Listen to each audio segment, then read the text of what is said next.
Hey, it's NPR's Book of the Day. I'm Andrew Limbong. When I was in elementary school, we did a production of 1776, the musical about the signing of the Declaration of Independence.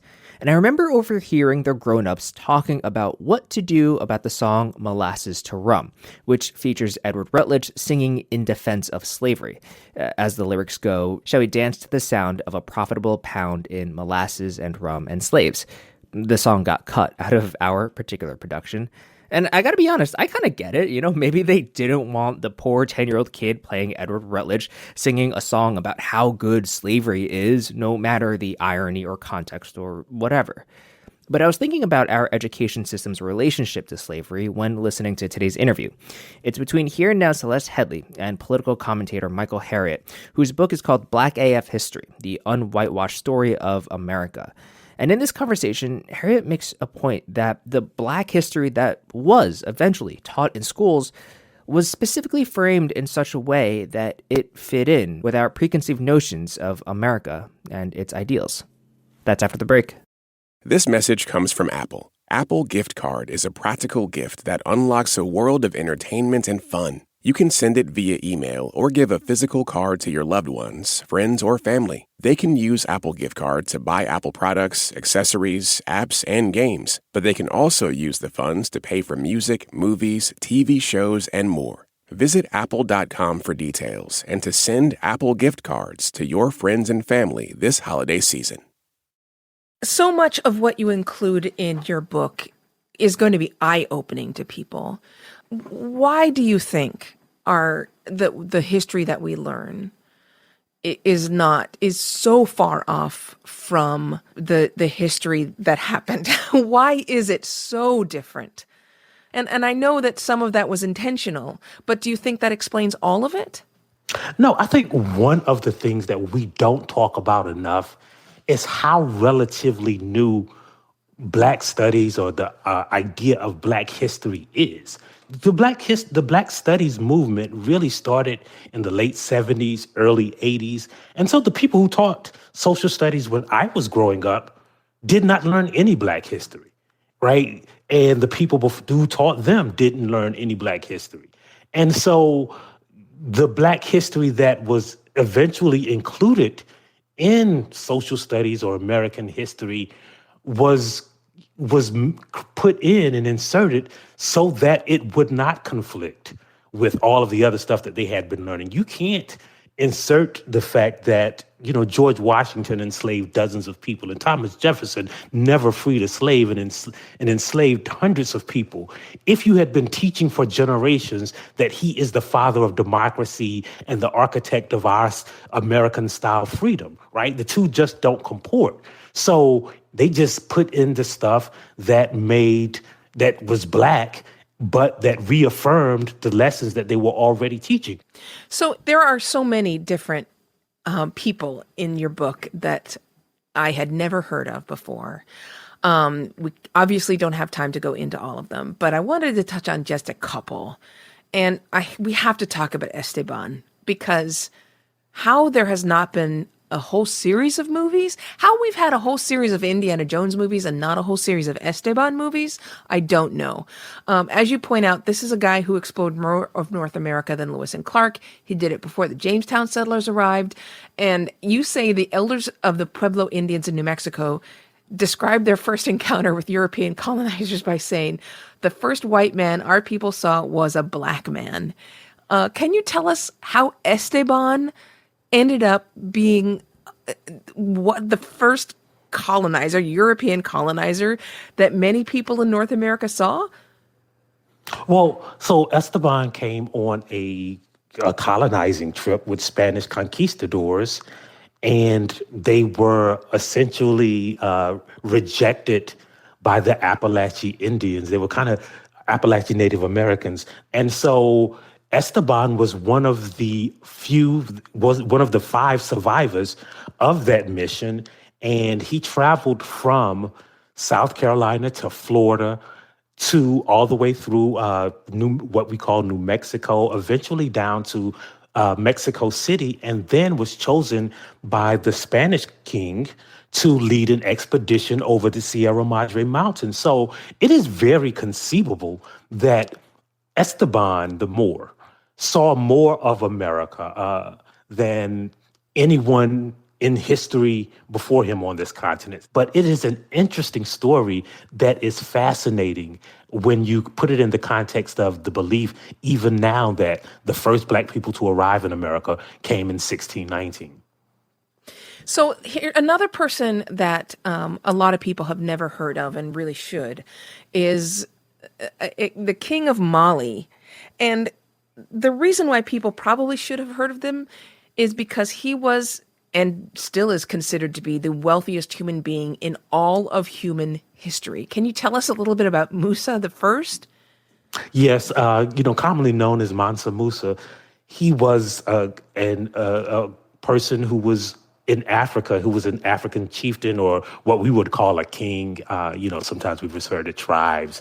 Mansa Musa conquered much of his surrounding area, and then he because he was Muslim, he took a pilgrimage to Mecca and took so many people and so much gold that it essentially crashed the economy of Europe at the time.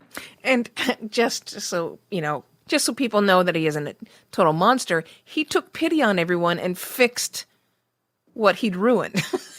Right. He said, yeah, y'all can have some of this gold. Is that what,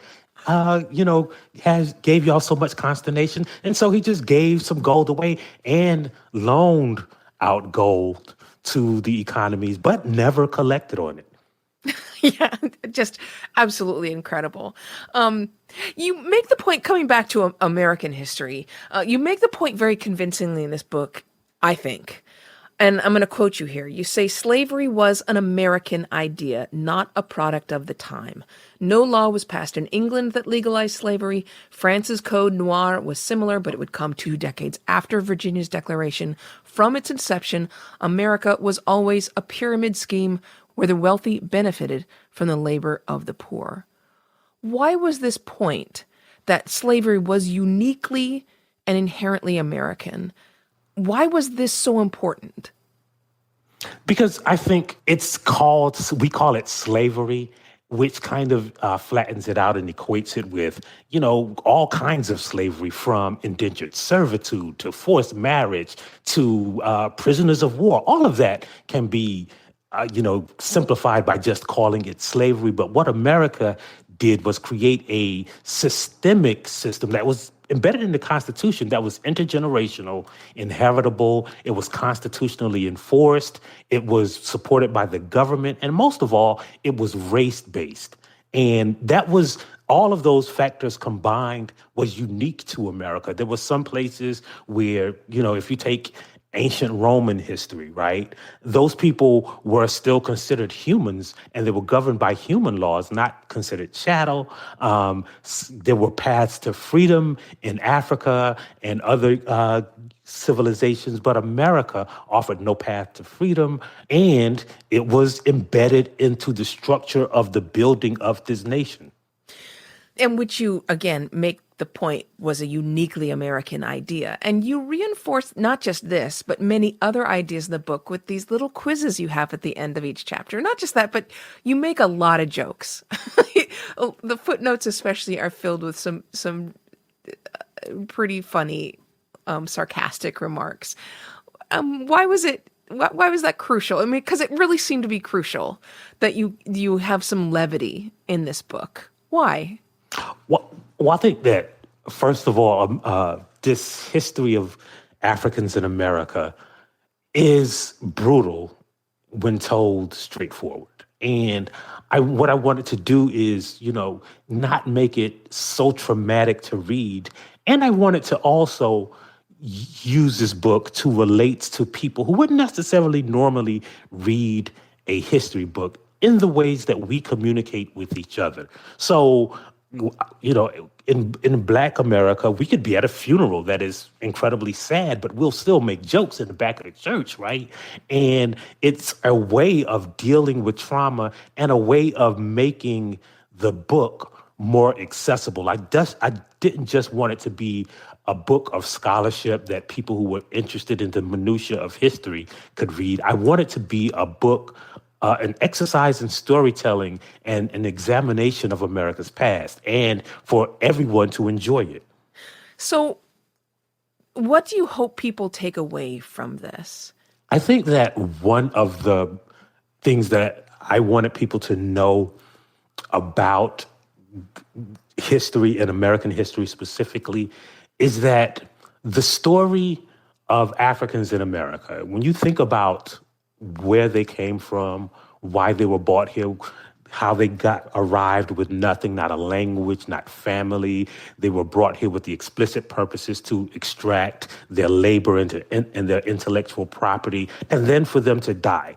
And if you think about how many millions of those people came here, when you look at today, it really is the greatest story ever told in the history of this planet.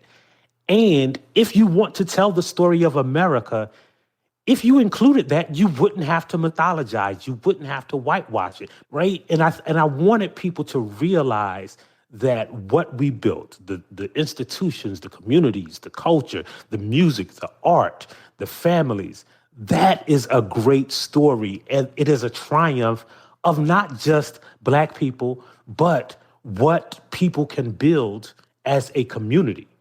And that is the thing that I wanted people to take away, not just the tragedy of the whitewashing or the trauma of the history, but the triumph of the entirety of the story, of our existence in America, and how no matter what happened and everything that it could be inflicted upon a people has happened to Black people in America, we were able to survive. And to me, that is a spectacular story.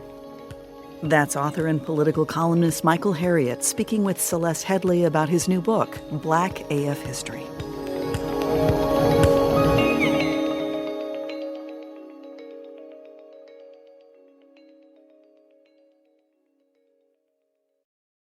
Trials in multiple states, state and federal charges, plea deals, witness testimony, gag orders.